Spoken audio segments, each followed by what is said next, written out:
कैसे हुआ बुद्ध को आत्मज्ञान? यह घटना सिद्धार्थ के बुद्धत्व को प्राप्त होने से मात्र एक दिन पहले की है।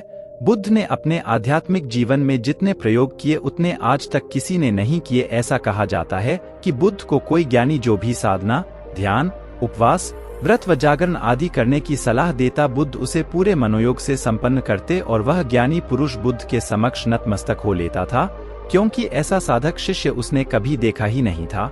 बुद्ध उपवास का प्रयोग कर रहे थे और करते करते अन्न का एक दाना ही पूरे दिन में खाते थे। उनकी काया दयनीय अवस्था में पहुंच गई और शरीर पूरी तरह से लगभग ऊर्जा रहित हो गया था।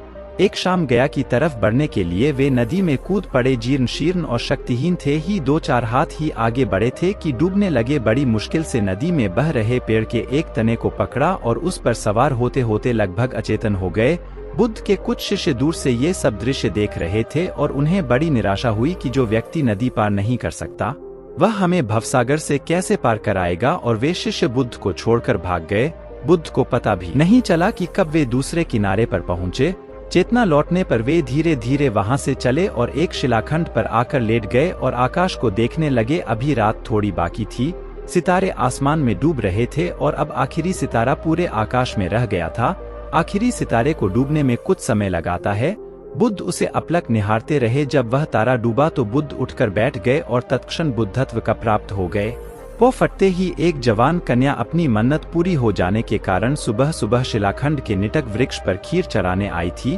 उसने पेड़ के नीचे एक जटाधारी कृष्णकाय व्यक्ति को देखा। उसे लगा कि पेड़ का देवता आज खुद प्रकट हो गया है। उसने खीर का कटोरा बुद्ध के हाथों में दिया और अपने कार्य बनने का धन्यवाद भी किया। बुद्ध को बात समझते देर न लगी। उन्होंने पूछा, बालिका तुम्हारा नाम क्या है? कन्या का नाम सुजाता था। वह दलित कन्या थी। बुद्ध को खीर खाता देख शेष 2-4 शिष्य भी जो साथ थे भाग खड़े हुए। बुद्ध ने कुछ दिन उसी पेड़ के सानिध्य में व्यतीत किए और फिर बौद्ध धर्म के प्रचार में लग गए।